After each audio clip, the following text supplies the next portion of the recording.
Halo Marketis, jumpa lagi bersama saya Hafiz dan saya masih di Gias 2025. Saat ini saya berada di sebelah mobil BYD Etowan, sebuah city car battery electric vehicle yang banyak mencuri perhatian anak muda dan orang tua yang mencari kendaraan untuk anaknya. Seperti apa spesifikasinya? Saksikan terus di Marketis Hands On.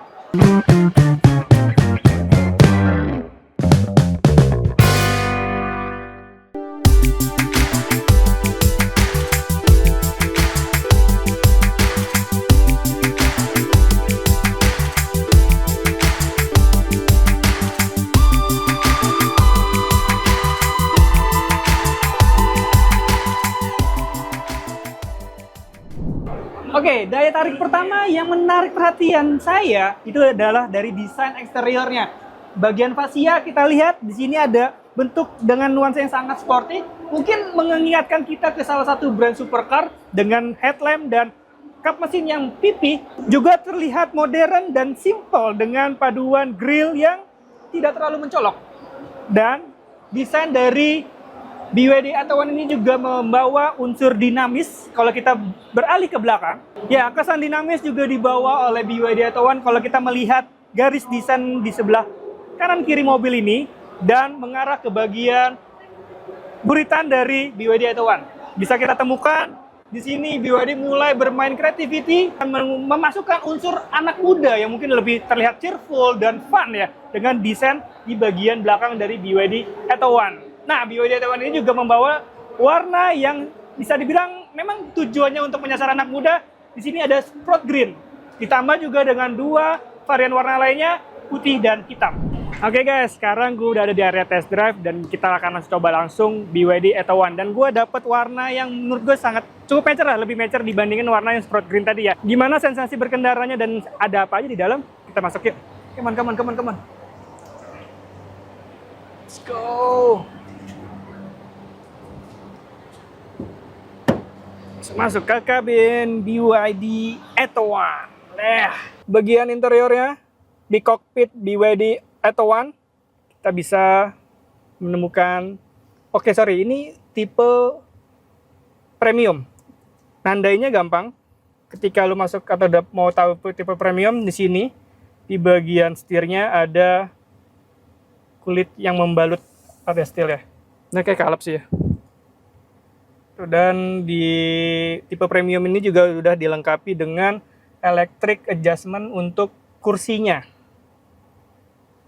Lalu lihat dashboardnya lain, sini ada layar, mungkin ini 10 inch ya. MID-nya cukup compact. Untuk pengaturan AC, kontrol AC di sini.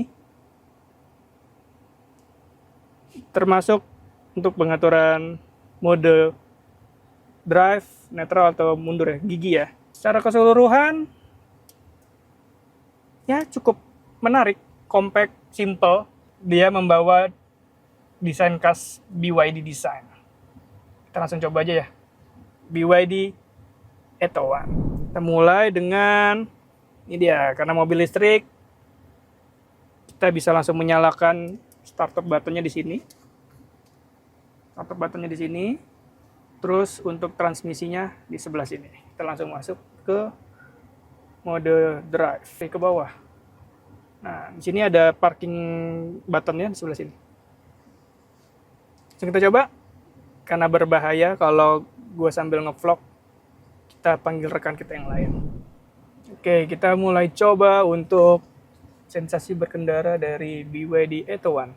Jadi kesan pertama ketika masuk dan menginjakan pedal gas BYD Etowan, ini bukan mobil-mobilan, ini mobil beneran. Sorry ya kalau ada yang tersinggung, karena ada salah satu mobil listrik yang mungkin rasanya nggak seperti ya, feeling mobil-mobilan lah ya dalam tanda kutip. Dan ini serius sih, ini mobil listrik ya seperti mobil listrik lainnya, senyap, untuk suara mesin tidak terdengar. Kita langsung keluar. Kita masih di area test drive dari Gias 2025 dengan unit BYD Etowan. Oke, dari sisi ergonomis di kokpit atau tempat kemudi dari BYD Etowan ini kesannya ya compact, tapi nggak terlalu sempit juga, cukup lah. Kalau bisa dilihat headroomnya juga cukup tinggi untuk gua yang tinggi badannya cuma 168. Legroom juga aman banget. Visibility tidak ada masalah, pilar A B-nya nggak terlalu mengganggu. Di sisi lain untuk terjangkauan kendali ya, untuk menjangkau head unit juga sangat mudah karena memang compact. Terus pengoperasiannya aja nih, mungkin UI UX-nya cukup berbeda dengan mobil kebanyakan, jadi tadi sempat agak bingung nih gue antara memasukkan gigi mundur atau maju mode drive. Tapi sebenarnya sederhana banget, simpel banget, cuma ada 3 mode. Mundur, netral, dan drive, dan sini ada untuk parking button ya, untuk parking brake. Oh, ternyata ada mode berkendaranya juga. Sini kita pakai sport ya. Mana cara ngoperasinya? Oh, di kanan. Oke. Cukup ditekan, dia akan berubah. Ada mode berkendara eco. Ya, terasa lebih berat tarikannya. Untuk mode berkendara eco dibandingkan dengan sport, jelas lebih enteng sport ya. Untuk normal, oke, masih nyaman. Tidak terlalu berat dan tidak terlalu cepat ngacir. Coba ini kita mode normal. Suspensinya nggak bisa dibilang medium ya, nggak terlalu empuk banget, juga nggak terlalu keras. Mungkin cenderung medium soft. Tapi memang mobil listrik itu enak banget sih ya buat akselerasi ya. Benar-benar hassle free untuk bisa dapetin kecepatan. Nah, di atas kertas dia 0 sampai dengan 50 km per jam itu di 4,9 detik. Oke, depan kita ada obstacle berupa rem. Kita coba ya suspensinya ya. Harusnya dari sisi green clearance nggak ada masalah untuk tanjakan yang tidak terlalu curam juga. Oke, tenaganya aman untuk di mode normal. Cuma memang ketika ada speed trap atau guncangan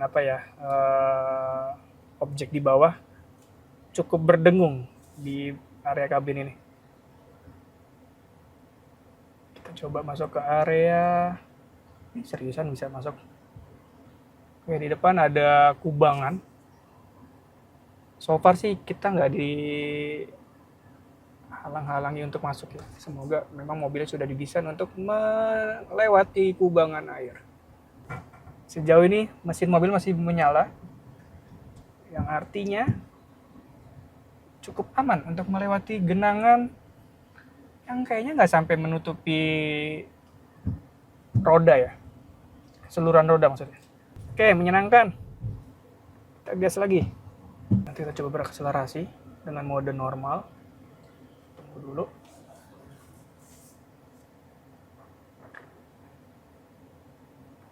Oke, kita mulai.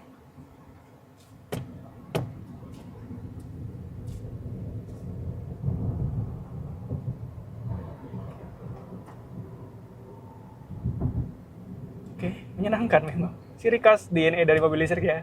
Ketika dipacu, kecepatan tinggi untuk mencapai akselerasinya. Ya, ada yang gagal belok. Kita antri dulu. Kita masih di kabinnya BYD Atto One. Bisa dilihat, memang ketika masuk kesan yang didapat itu nuansanya sporty modern. Bisa dilihat dari desain joknya yang terlihat seperti jok untuk mobil sport dan cukup empuk juga, meskipun tidak terlalu memeluk tubuh kita sebagai pengendara atau penggunanya. Lalu juga yang menarik, yang cukup berbeda dari tampilan mobil Jepang kebanyakan di sini, di area control button sini ada untuk tadi ya berpindah gigi sebagai mobil listrik dengan transmisi otomatis sudah pasti. Di sini ada parking brake button untuk memindahkan gigi mundur, bisa digeser ke atas, maju untuk ke bawah. Sebelahnya ada drive mode. Drive mode di BYD Atto One ini ada mode Eco, normal, dan sport. Sebelah dari tombol untuk drive mode-nya, sebelah ada sistem keamanan aktif, termasuk nih di dalamnya ada auto hold, untuk mungkin nanti sekalian coba ya, ketika menanjak, apakah benar bisa berhenti tanpa perlu kita menginjakkan pedal rem. Ini untuk hazardnya. Dan ini tombol mengecilkan atau membesarkan AC. Oke guys, tadi gue barusan udah nyobain ya BYD Atto One untuk yang varian premium. Nandainya gampang banget, tadi udah gue sebutin kalau di bagian setirnya udah dibalut dengan kulit. Dan ini, untuk adjustmentnya dia udah elektrik, bisa maju, bisa mundur, dan juga tegak atau landainya dari senderan kursinya. Nah, untuk yang varian premium ini dia punya driving range atau daya jelajahnya itu sampai dengan 380 km. Yang mana kalau untuk yang varian dynamic itu dia hanya 300 km dalam sekali pengisian daya. Dan bedanya tadi untuk varian premium versus dengan dynamic, setirnya hanya berbahan plastik aja, plus ini masih mechanical. Nah, soal performance juga, jadi mobil ini dilengkapi dengan blade baterai yang memungkinkan, karena bentuknya itu tidak terlalu memakan ruang, jadi kabin dari BYD Atto One cukup luas, dan baterai ini punya maksimum power itu di 55 kW dengan torsi maksimum 135 Nm. Yang tadi seperti di atas kertas ya, untuk mendapatkan speed dari 0 sampai 50 itu membutuhkan waktu sekitar 4,9 detik. Buat mobil berpenggerak roda depan ini dengan ukuran rodanya itu di ring 16, dia sudah dilengkapi juga dengan berbagai sistem keamanan dan kenyamanan. Seperti kalau kita sebut 6 airbag di bagian front dan side, lalu ada juga ISOFIX untuk keamanan anak-anak. Juga di dalam sini ada cruise control system, electronic stability control, anti-lock braking system, hydraulic brake assist system, traction control system, dan masih banyak lagi. Bagaimana dengan kabin atau di baris keduanya? Kita coba langsung yuk. Oke, gue ada di kabin atau baris kedua dari BYD Atto One. Untuk ukuran city car, gue rasa nggak cukup lapang. Legroom untuk tinggi badan 168, gue nggak ada kendala. Ya, memang legroomnya nggak terlalu luas ya. Untuk headroomnya masih aman banget, dan senderan ini nggak terlalu tegap, jadi cukuplah untuk ukuran city car. Joknya juga cukup empuk dengan balutan ini sepertinya kalep ya, dan bisa ditempati 3 penumpang dewasa. Nah, ini bagian kabin belakang ya, bagasi belakang. Bisa dibilang ya seukuran satu orang dewasa ya kalau gue masuk. Dan harusnya sih melihat ukurannya untuk bag yang besar atau koper masih bisa masuk ya. Jadi kalau misalkan kita mau belanja untuk bulanan, rasanya masih bisa mengakomodasi kebutuhan atau barang bawaan para pengguna BYD Atto One. Oke, menarik. Oke, itu tadi ulasan kita di Marketing Hands On mengenai BYD Atto One untuk varian premium. Sensasi berkendaranya sangat-sangat menyenangkan, khas mobil listrik dengan akselerasi instan. Juga untuk suspensinya masih medium soft, tidak keras, tidak terlalu lembut, dan memberikan sensasi bahwa oh ini beneran mobil, bukan mobil-mobilan. Ikutin terus Marketing Hands On di episode lainnya. Jangan lupa komen, like, dan subscribe Martis TV. Sampai jumpa. Assalamualaikum warahmatullahi wabarakatuh.